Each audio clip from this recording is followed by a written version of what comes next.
think the Irish government has adopted an attitude of all migration is good. This is not about saving people from persecution or war. These are economic migrants. They're coming in here to make money and get as much free stuff as possible. From my own experience of court reporting, it would seem to me that people of a migrant background do seem to be somewhat overrepresented in certain crimes. By bringing in mass waves of migration into these countries from outside of Europe, we will over time destroy the idea of national individualism. We're run by a class of people and an establishment class whose only concern is for themselves. They're not concerned about the welfare of this state. They actually despise this country.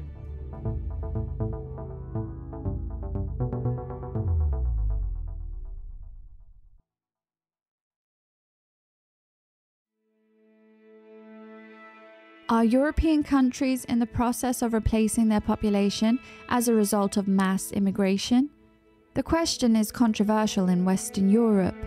Countries such as the United Kingdom, France and Germany have become destinations for tens of millions of migrants over the past decades, often people originating from the Middle East and Africa.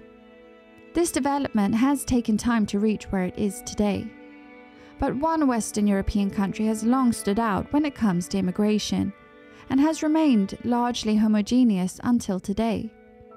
Ireland's population stood at just under 4 million in 2003.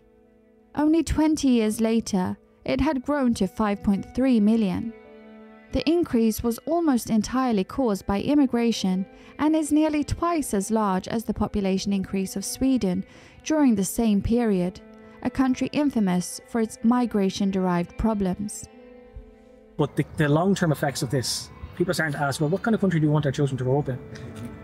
From the late 2010s until today, Ireland began transforming into a multicultural society, a relatively late development compared to other Western European countries, but one that has proceeded at record speed.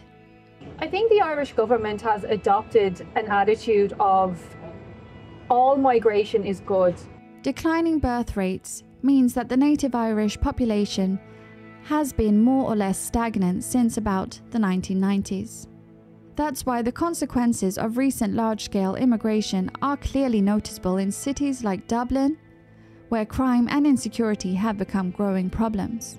Unrest resulting from migrant crime has at times taken extreme forms, such as in November 2023 when Dublin was shaken by anti-immigration riots, a reaction to the stabbing of several children and a woman outside a preschool in the city carried out by an Algerian immigrant.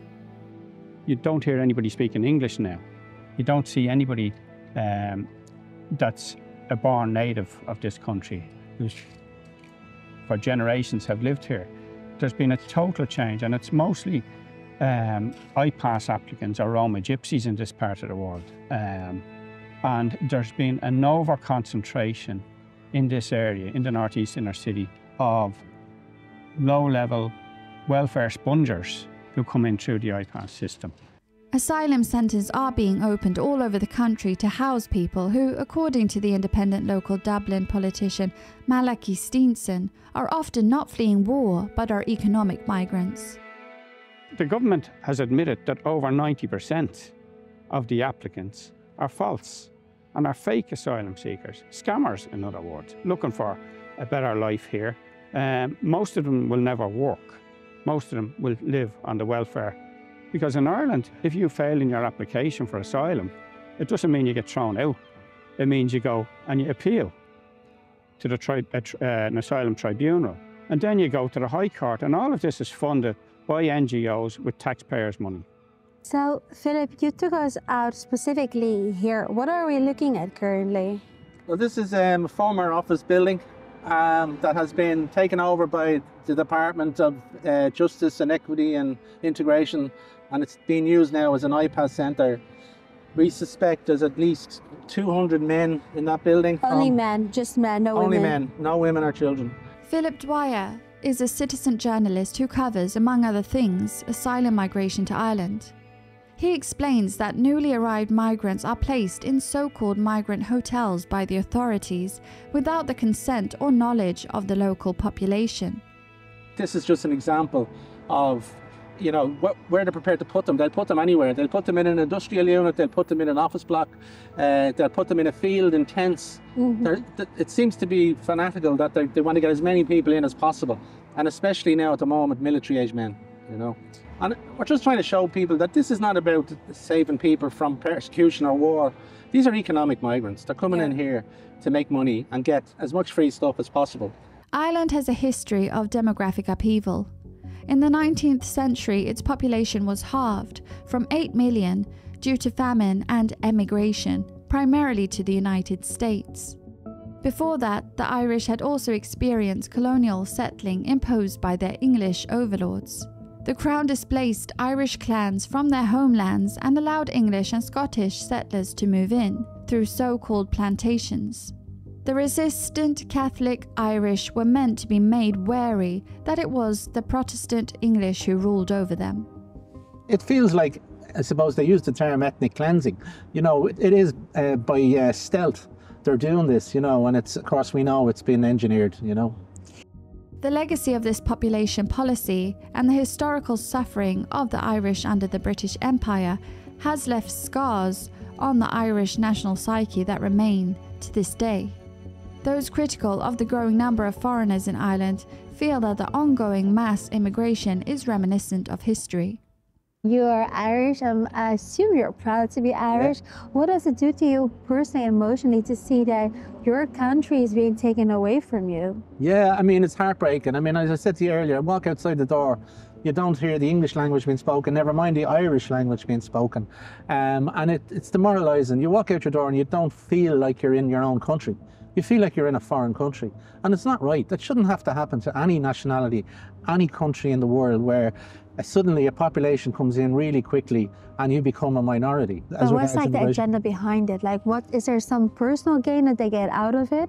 Well, I would always kind of say and make the point that this is kind of something that happens to societies when we allow corporations and international finance capital to get out of control. This is kind of what it's not necessarily a specific thing, it's an organic thing.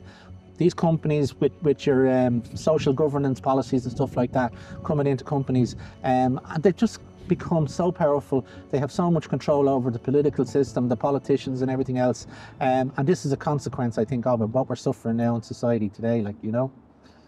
Robert Long is the leader of the Irish Freedom Party, a party critical of immigration that received just under 30,000 votes in the 2024 European Parliament election. This is about as large as nationalist parties get in Ireland currently. The European Union. Tell me more. Why do you think that they are the engineers behind it? Well, to give a very quick backstory, we had a very powerful political figure in Ireland. His name was Peter Sutherland. A lot of people might know him. He died a few years ago. But he was really at the forefront of Irish politics for many years. He was a Fine Gael politician. He was Attorney General. He was later European Commissioner. He worked with Goldman Sachs, various other international institutions. He finished up as on the UN High Commission for Migration. And he famously gave a speech in 2012. This was at the very beginning of the Arab Spring, just before the migrant crisis really began.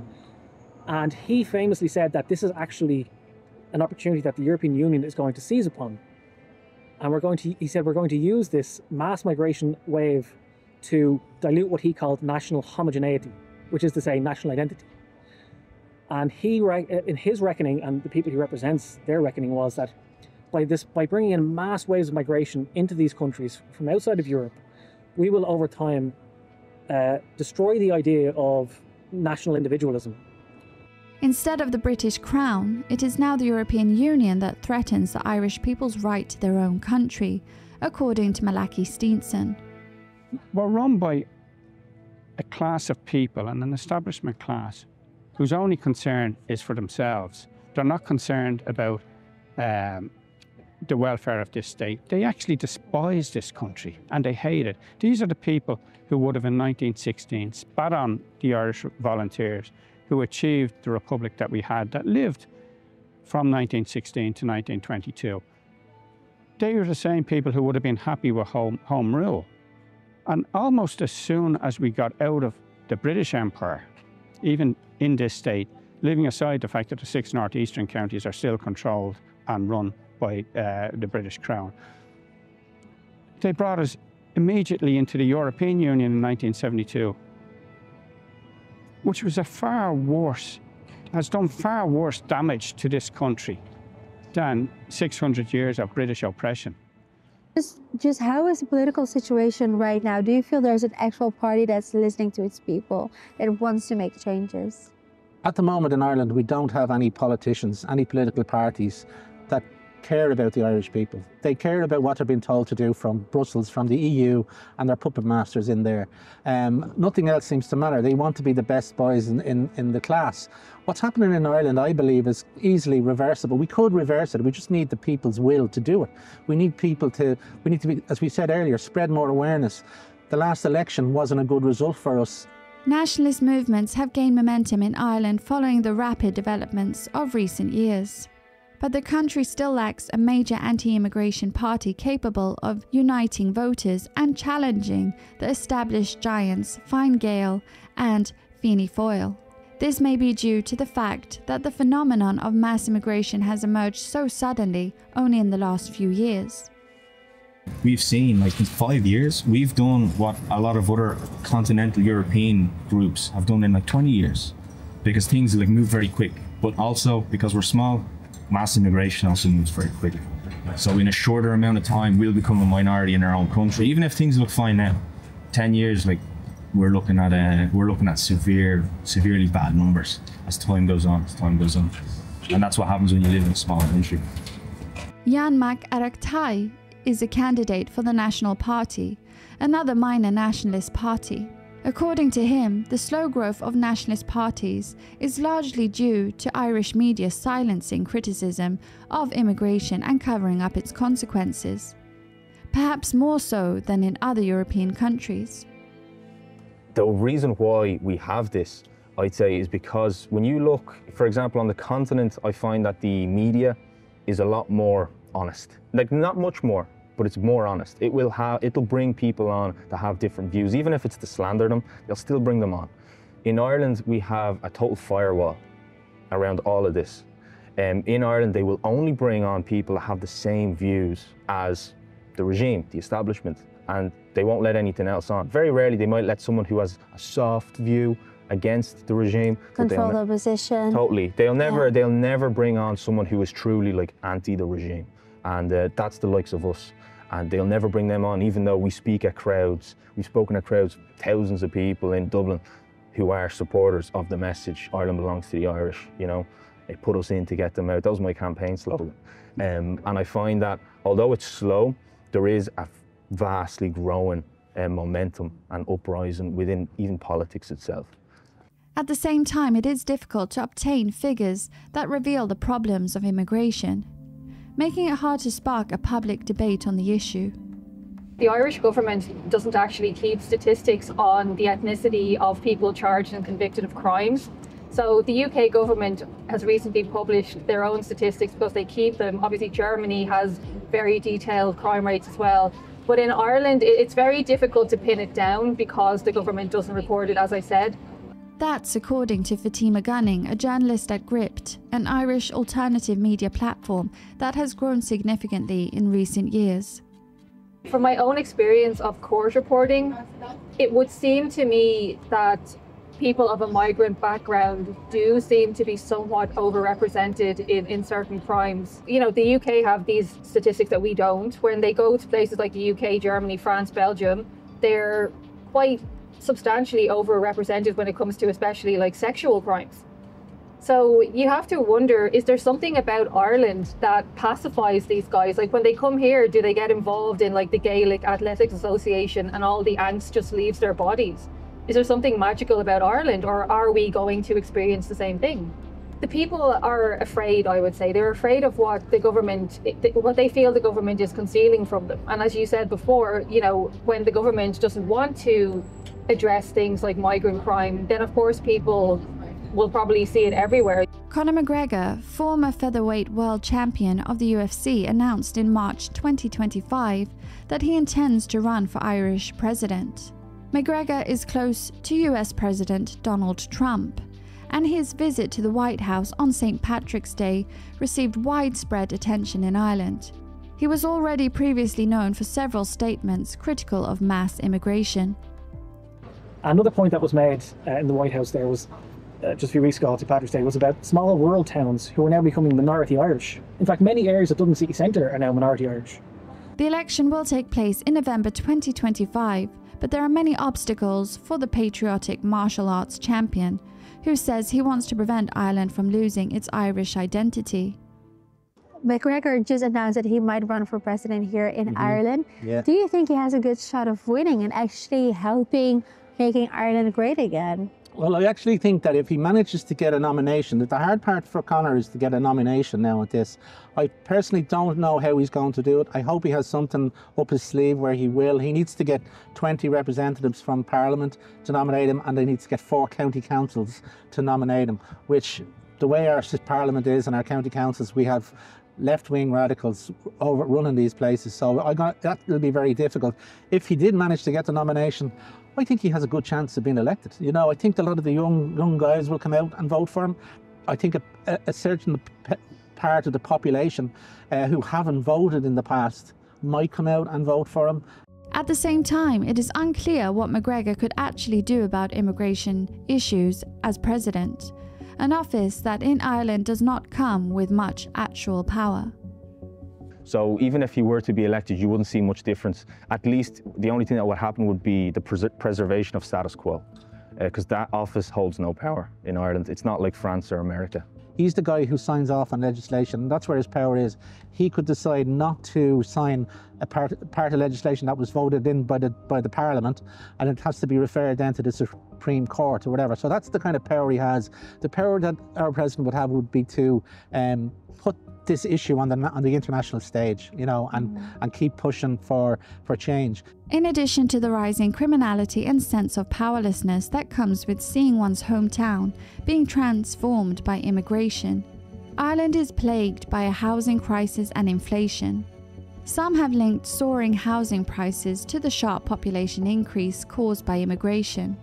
The economic situation has made it nearly impossible for young Irish people to build a real life in their homeland, and many of them are now leaving the country in search of opportunities elsewhere. As the Third World moves in, the Irish are moving out.